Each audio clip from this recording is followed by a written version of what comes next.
Bonjour, chers membres de l'Église évangélique de Réveil de Villeurbanne.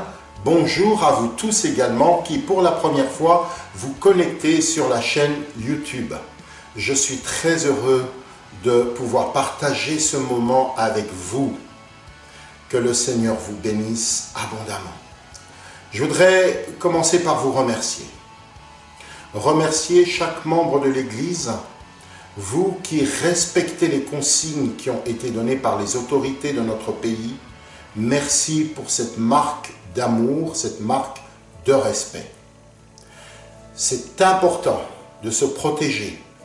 Protéger sa propre vie, celle de nos familles, mais aussi celle du prochain, en respectant les consignes qui ont été données par les autorités. Vraiment, bravo et merci pour tout ceci. Vous savez bien que l'Église, ce n'est pas simplement le 14 rue Richelieu, mais l'Église, elle continue de vivre. Et elle continue de vivre aussi au travers de vous, au travers de moi, et au travers des frères et sœurs qui sont dans d'autres villes ou dans la même ville que nous, et je dirais même dans d'autres pays. Voilà, ce matin, permettez-moi aussi de vous dire un grand merci, parce que je sais que vous priez pour vos familles, pour nos familles, vous priez pour l'Église.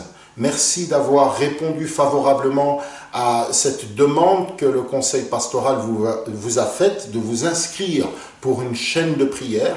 Et je sais qu'au-delà de ça, il y en a qui prient également, qui continuent de prier. Alors je voudrais vous dire merci pour toutes les prières, pour l'Église, mais aussi pour toutes les églises qui ont été touchées, pour toutes les familles qui ont été touchées et qui sont touchées encore aujourd'hui, les familles qui sont dans le deuil, les familles qui sont en train de passer par des moments difficiles, atteintes par cette pathologie. Je vous demande de continuer de prier, de continuer de respecter toutes les consignes que les autorités ont données. Merci pour tout ceci. Et puis aussi à vous, je voudrais vous dire que nous pensons à vous, vous qui n'êtes pas de l'Église évangélique de Réveil de Villeurbanne, nous pensons et nous prions pour vous. Oh, yeah. Na na na na na. Na na na na na. Oh, hallelujah. Hallelujah. Hallelujah. Ton amour est là. Hallelujah. Hallelujah. Hallelujah. Ton amour est là ensemble. Alléluia. Alléluia. Alléluia. Ton amour est là. Alléluia. Oh, alléluia. Alléluia. Ton amour est là. Ton amour étonnant, fidèle et sans changement. Ton amour est un roc solide sous mes pieds. Ton amour mystérieux me protège en tout lieu, me remplit de douceur et me fait chanter. Alléluia, hey, Alléluia, Alléluia. Ton amour est là. Alléluia, Alléluia, Alléluia. Ton amour est là. Ton amour me surprend. Je me sens envahi par la joie qui grandit tout au fond de moi. Et quand tu m'apparais, ta bonté transparaît. Je sens monter en moi un chant pour mon roi. Alléluia, hey, Alléluia, Alléluia. Ton amour est là. Alléluia, oh, Alléluia, Alléluia. Ton amour est là. Alléluia, Alléluia, Alléluia. Ton amour est là. Alléluia, Alléluia, Alléluia.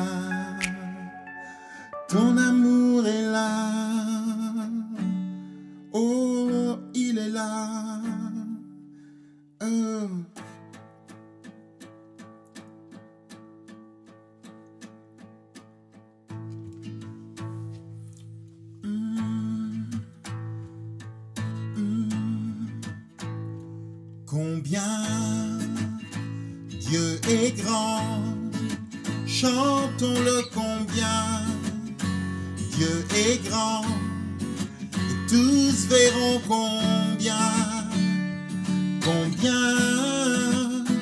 Dieu est grand. Oh, combien Dieu est grand, chantons-le combien Dieu est grand, et tous verront combien Dieu est grand.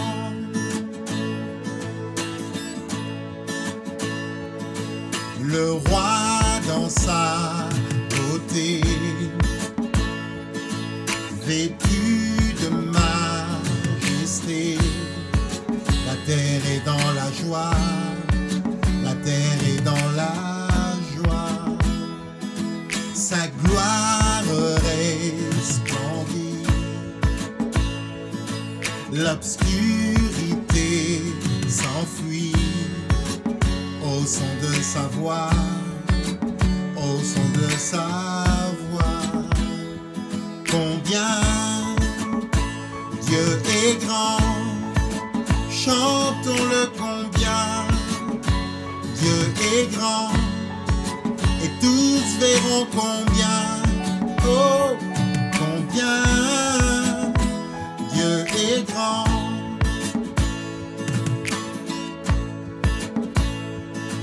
Car d'âge en âge il vit, le temps lui est soumis. Commencement et fin, commencement et fin. Céleste Trinité, Dieu d'éternité, il est l'agneau divin, il est l'agneau divin. Combien Dieu est grand, chantons-le combien Dieu est grand, et tous verront combien Dieu est grand, combien Dieu est grand, combien Dieu est grand, chantons-le combien Dieu est grand. Tous verront combien Dieu est grand. Hey, son nom est tout puissant, digne de louange. Je chanterai combien Dieu est grand, son nom est puissant, oh, son nom est tout puissant, digne de louange. Je chanterai combien Dieu est grand.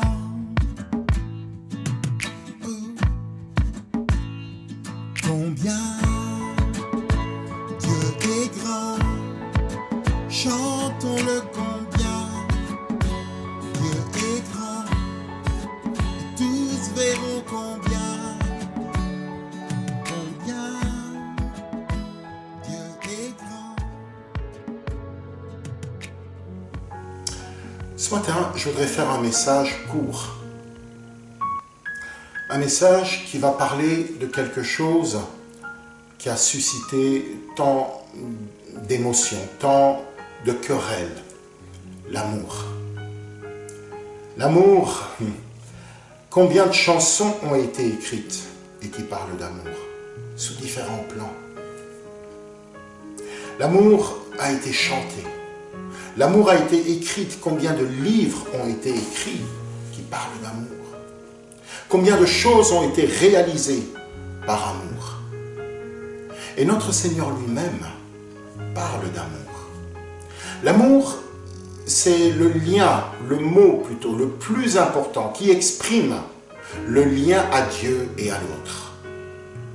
Jésus, comme je disais tout à l'heure, parle d'amour. Il va en parler à ses disciples. Il va même leur dire que c'est à l'amour qu'ils ont les uns pour les autres que le monde saura qu'ils sont les disciples. Jésus-Christ lui-même dira « Aime ton Dieu ». Aime ton Dieu avec tout ce que tu es. Dans l'évangile de Marc au chapitre 12, verset 31. Aime ton Dieu avec tout ce que tu es. Et aime ton prochain comme toi-même. Le grec, qui a beaucoup plus de subtilité que le français, utilise 3 mots pour parler d'amour. Le mot éros, le mot agapé et le mot philia. Ces 3 mots qui sont utilisés dans la langue grecque pour exprimer, pour parler d'amour. C'est dire combien ça peut susciter un petit peu un flou. S'agit-il d'éros, d'agapé, de philia? Lorsqu'en français je dis amour, ou que je dis que j'aime, ça peut susciter une espèce de flou, de brouille. Et d'autant plus que Jésus dit « Aime ton prochain comme toi-même ». On peut se poser la question de savoir qu'est-ce que c'est qu'aimer? Et puis ce prochain. Jésus ne nous demande pas, quand il nous dit « Aime ton prochain comme toi-même », il ne nous demande pas de forcer l'affection. Ça voudrait dire que finalement, l'amour ou aimer, c'est bien autre chose qu'un sentiment, qu'une passion amoureuse. Alors plutôt que de parler, de discourir, je voudrais lire avec vous un passage des Écritures qui se trouve dans l'évangile de Luc au chapitre 10, verset 25. Et on voit dans ce récit que Jésus-Christ utilise pour répondre à une question posée par un maître de la loi. Alors, il va donner ce récit pour parler d'amour. Un enseignant de la loi se leva et posa une question à Jésus pour lui tendre un piège. « Maître, lui dit-il, que dois-je faire pour obtenir la vie éternelle ?» Jésus lui répondit, « Qu'est-il écrit dans la loi? Comment la comprends-tu » Il lui répondit, « Tu aimeras le Seigneur ton Dieu de tout ton cœur, de toute ton âme, de toute ton énergie et de toute ta pensée, et ton prochain comme toi-même. » « Tu as bien répondu, lui dit Jésus. Fais cela et tu auras la vie. Mais l'enseignant de la loi, voulant se donner raison, reprit, « Oui, mais qui donc est mon prochain ?» En réponse, Jésus lui dit, « Il y avait un homme qui descendait de Jérusalem à Jéricho, quand il fut attaqué par des brigands. Ils lui arrachèrent ses vêtements, le rouèrent de coups et s'en allèrent, le laissant à moitié mort. Or, il se trouva qu'un prêtre descendait par le même chemin. Il vit le blessé et, s'en écartant, poursuivit sa route. De même, aussi un lévite arriva au même endroit, le vit et s'en écartant, poursuivit sa route. Mais un Samaritain qui passait par là arriva près de cet homme, et le voyant, il fut pris de compassion. Il s'approcha de lui, soigna ses plaies avec de l'huile et du vin, et le recouvrit de pansements. Puis, le chargeant sur sa propre mule, il l'emmena dans une auberge où il le soigna de son mieux. Le lendemain, il sortit 2 pièces d'argent, les remit à l'aubergiste et lui dit « Prends soin de cet homme, et tout ce que tu auras dépensé, en plus, je te le rembourserai moi-même quand je repasserai. » Et Jésus ajouta « À ton avis, lequel des 3 s'est montré le prochain de l'homme qui avait été victime des brigands? C'est celui qui a eu compassion de lui répondit l'enseignant de la loi. Eh bien, va et agis de même, lui dit Jésus. Va et agis de même, lui dit Jésus. Va et agis de même. Malgré la connaissance de la loi et de ce qu'elle demande, on peut être très loin de manifester l'amour. Dans l'exemple, la parabole que nous venons de lire, ni le prêtre, ni le lévite, qui pourtant connaissent la loi et ses recommandations, ne l'appliquent. En fait, ce que Jésus déjà, par cette parabole démontre, c'est que ce n'est pas du tout par nos normes, par nos références, par notre connaissance, ou encore par notre compréhension de ce qui est excellent, ou de ce qui est évident, que se manifeste ou se trouve la réponse à la vie éternelle et à l'amour. Que dois-je faire pour obtenir la vie éternelle? Était la question posée par le maître de la loi. Alors l'auteur nous dit que le Samaritain, contrairement aux 2 autres, il fut pris de compassion. Et j'aime beaucoup ce terme. Il est posé à juste titre, comme la plupart des mots dans la Bible. Il fut pris de compassion. La Bible ne nous dit pas qu'il a eu pitié de lui. Il y a une différence entre la pitié et la compassion. La pitié nous donne de se sentir supérieur à celui envers qui nous avons ce sentiment de pitié. Alors que la compassion, c'est souffrir avec. Jésus, en citant cette parabole, il semble guider le maître de la loi à trouver les ingrédients, les caractéristiques de l'amour. Alors je voudrais m'attarder un petit peu sur son action. D'abord, volontairement, il décide de venir en aide à cet inconnu. Personne ne le force. C'est de lui-même. C'est tout à fait volontairement qu'il le fait. Et il va le faire au-delà des barrières. Il est samaritain, ce blessé, il vient de Jérusalem, c'est un juif. Donc il va agir volontairement. Qu'est-ce qu'il fait? Il s'approche. Il va s'approcher de ce blessé alors que les 2 précédents sont carrément passés. Et il fut pris de compassion. Avez-vous déjà eu besoin qu'on s'approche de vous? Moi, oui, ça m'est déjà arrivé. Je me souviens, ça fait maintenant quelques années, en arrivant dans cette église évangélique de Réveil de Villeurbanne, c'était en 1991, en novembre.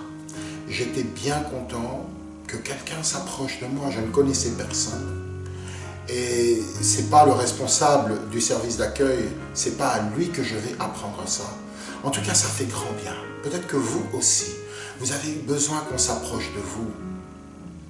Et que quelqu'un est venu vers vous, alors que quelqu'un n'est pas venu. Et que vous vous êtes senti tellement seul au monde. Le Samaritain s'approche. Il vient vers ce blessé.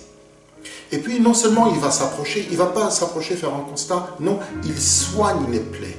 Il les soigne avec du vin et avec de l'huile. Le vin, à cette époque-là, c'est pas surprenant qu'il en ait parce qu'ils avaient toujours une petite sacoche dans laquelle il y avait du vin et de l'huile. Le vin, c'était pas pour boire, c'était vraiment pour désinfecter la plaie. Et puis cette huile qui va apporter non seulement de la douceur, mais qui va soigner aussi la plaie. Voilà les deux ingrédients qu'ils utilisaient. Mais c'est quand même marrant, bizarre, enfin bizarre non, mais étonnant. Jésus-Christ utilise ces deux symboles. Le vin qui représente la joie, la vie, et l'huile qui représente la présence de Dieu. Mais il ne faut pas oublier qu'il apporte cette huile sur un juif, et les juifs, ils n'aiment pas trop ça. Parce que cette huile-là, c'est l'huile qui est apportée par un païen. Donc, en fait, l'acte du Samaritain va bien au-delà de la symbolique des rituels. Ça va bien au-delà de ça. Et puis, qu'est-ce qu'il va faire?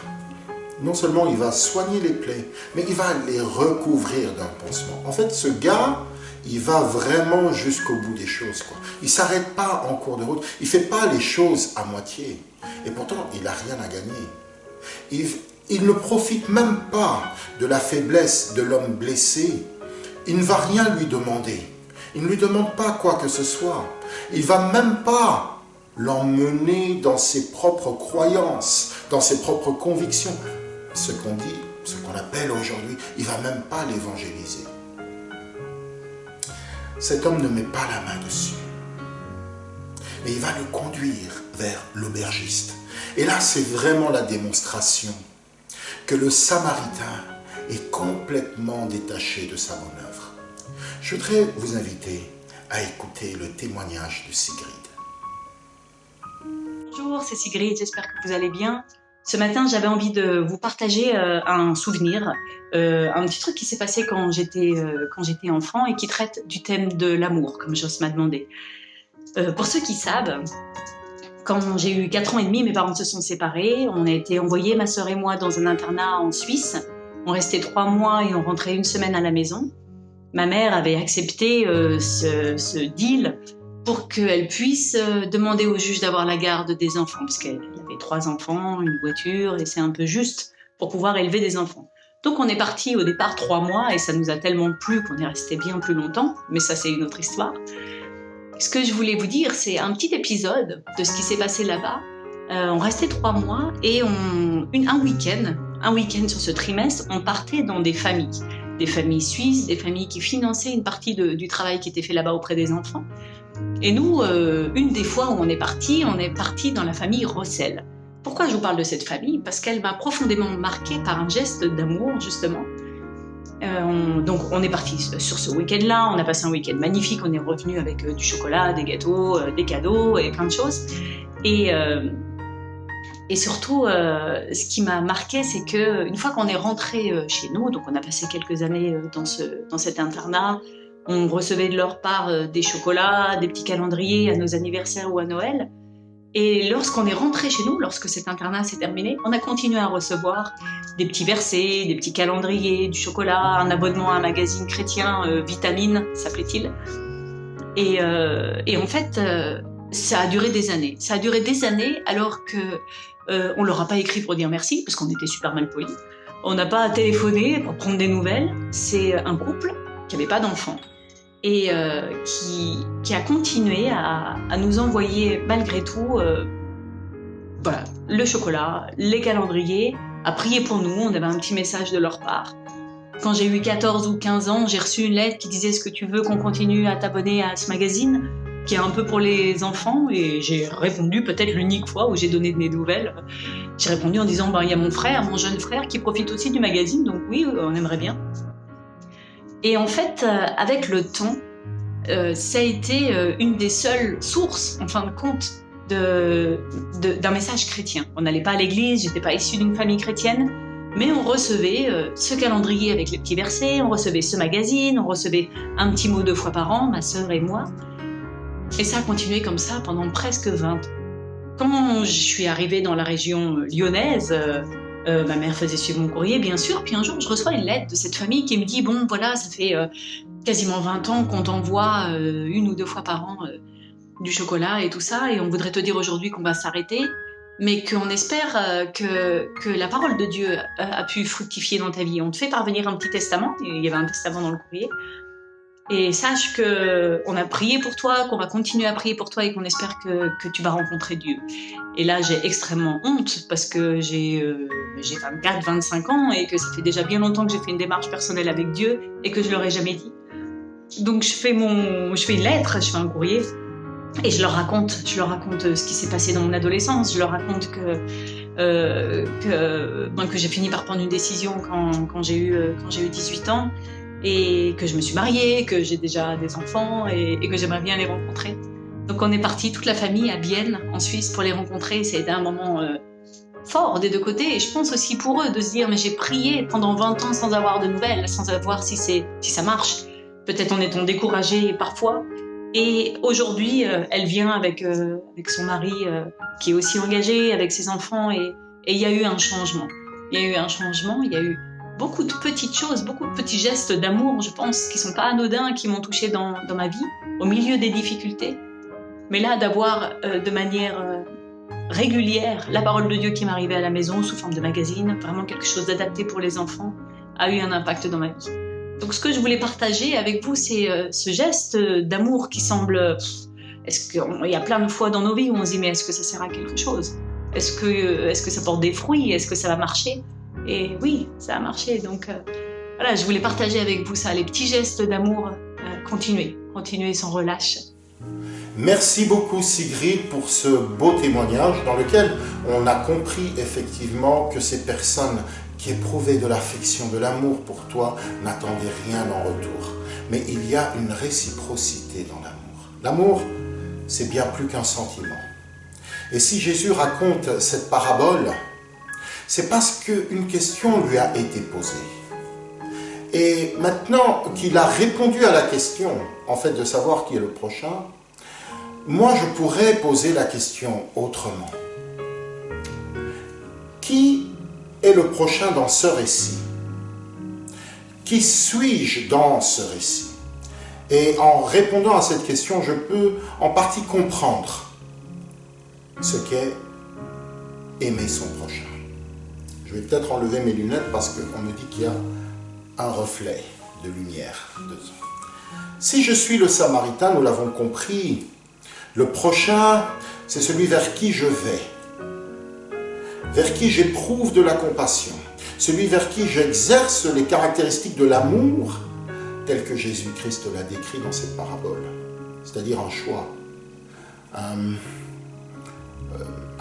acte qui est volontaire, un don, un dépassement de ses frontières. Mais aimer ne veut pas simplement dire d'appliquer toutes ces choses. Aimer, ce n'est pas seulement donner ou sauver, parce qu'il y a de l'amour dans le fait de laisser l'autre agir. Sinon d'ailleurs Dieu n'aurait pas laissé Adam et Ève pécher. Il y a de l'amour dans le fait de laisser l'autre agir, l'autre gouverner, s'offrir à l'autre, faire confiance à l'autre, accepter aussi que l'autre puisse agir pour soi. Et alors là, du coup, je suis le blessé. Celui qui reçoit l'autre comme quelqu'un qui est sujet, auteur. Il n'est pas l'objet, il n'est pas l'objet vers qui je déverse mes bonnes œuvres.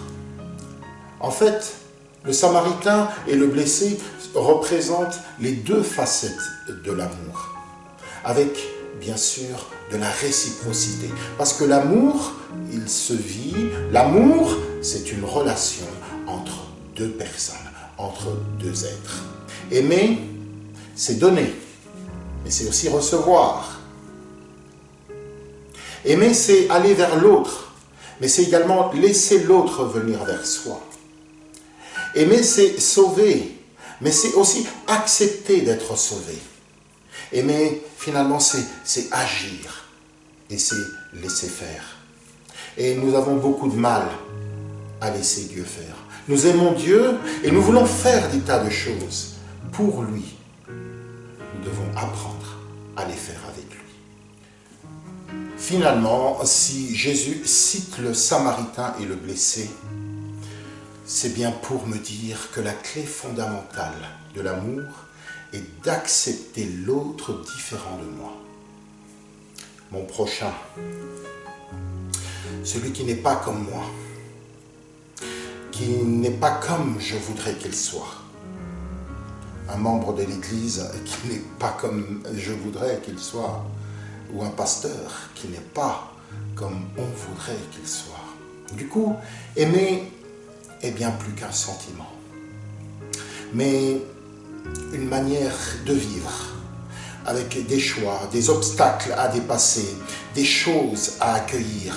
Et tout ceci est très beau à dire ou à entendre, mais jamais simple à vivre. Et pourtant, Jésus dit au maître de la loi, « Va et fais de même ». Comment puis-je faire le Samaritain ou faire le blessé? Ou mieux encore, comment puis-je vivre comme le Samaritain ou vivre comme le blessé? Parce que l'occasion se présentera. Elle se présente déjà. Et il me dit, va et fais de même. Alors comment? D'abord, en reconnaissant que je ne sais pas faire de même. Le maître de la loi voulait piéger Jésus. Mais aujourd'hui, nous sommes au bénéfice de la réponse du Seigneur. Et par lui seul, nous pouvons apprendre à aimer selon lui, selon ses principes, selon ses préceptes. Ensuite, faire confiance à Dieu. Faire confiance à Dieu parce que c'est lui qui me demande d'aimer mon prochain. Et s'il me le demande à moi, c'est qu'il a les moyens de me donner de le faire. S'il me demande, c'est bien parce qu'il sait comment me donner les moyens de le faire. Et la troisième chose, ça serait de s'exposer à Dieu par la prière. La prière, elle est puissante. Et elle nous permet d'être en contact avec ce Dieu d'amour, un amour inconditionnel, un amour qui est inépuisable.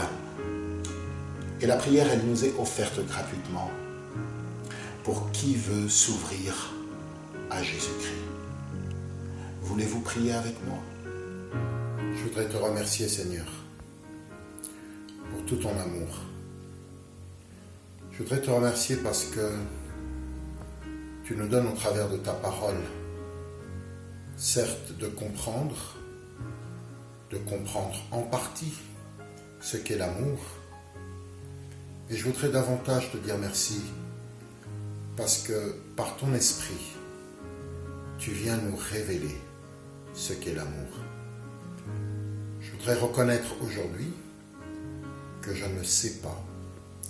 Je voudrais reconnaître aujourd'hui que j'ai tellement besoin de toi.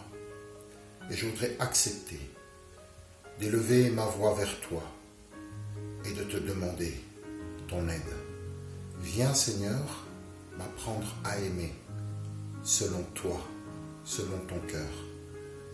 Et puis je voudrais aussi te demander de m'aider et de m'apprendre à aimer mon prochain, celui qui souffre, celui qui aujourd'hui est atteint par cette pathologie qui fait ravage dans le monde entier.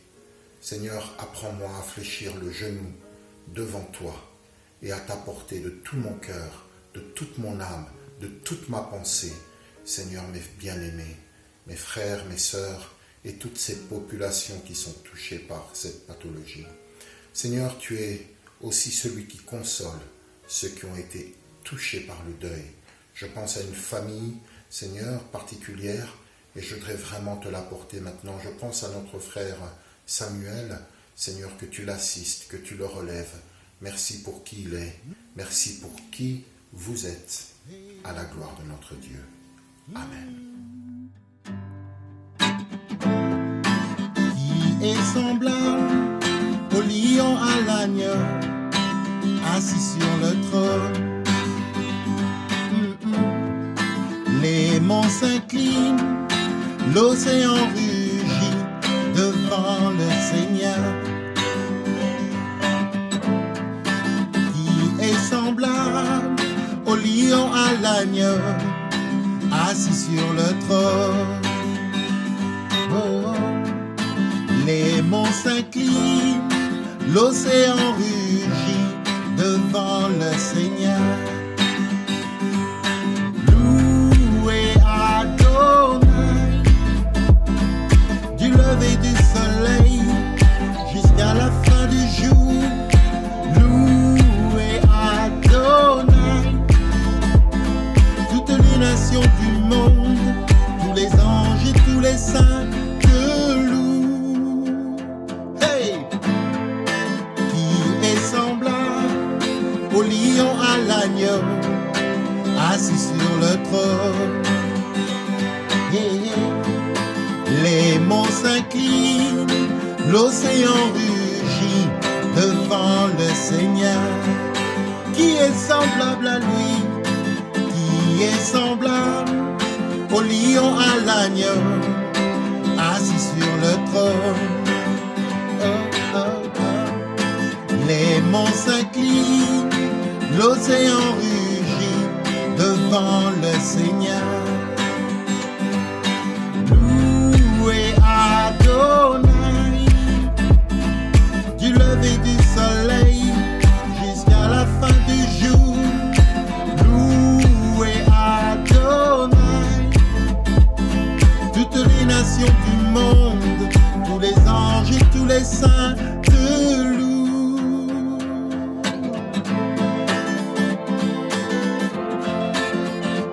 Oh, yeah. Louez Adonai. Oh, yeah.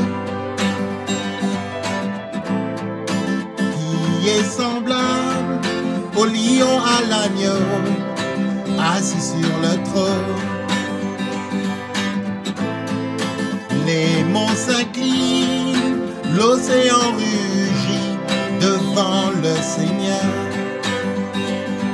Oh, qui est semblable au lion à l'agneau, assis sur le trône?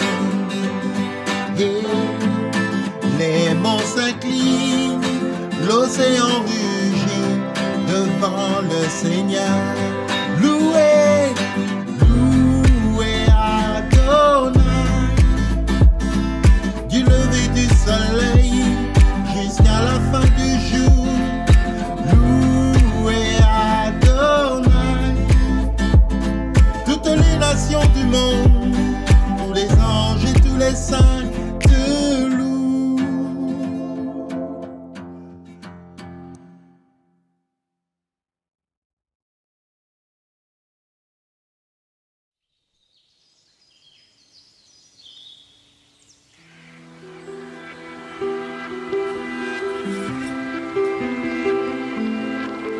La couleur de tes ongles, c'est foncé.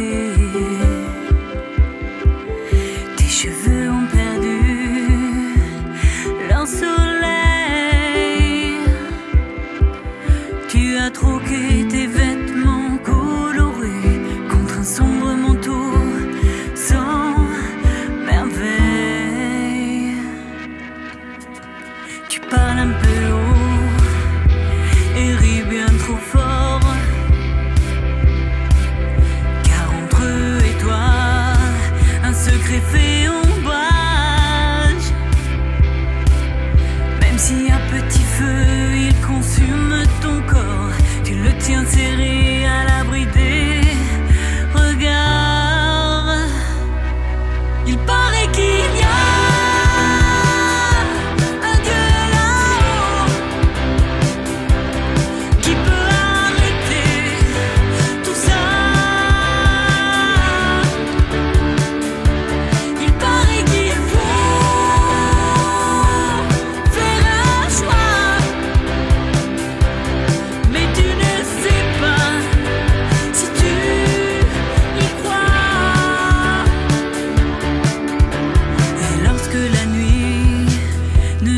pas vu dormir, parce que tu pleures sur ta différence.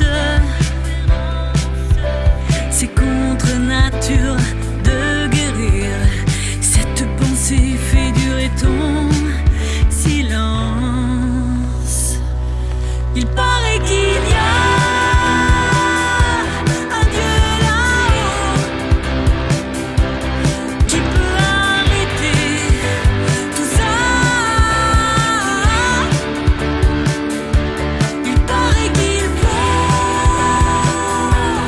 faire un choix, mais tu ne sais pas si tu y crois. Tu te bats la nuit et tu fuis le jour. Si c'est un privilège, tu céderais bien tes droits. Tu voudrais penser ce trop plein d'amour, mais tu ne vois personne qui saurait lire en toi.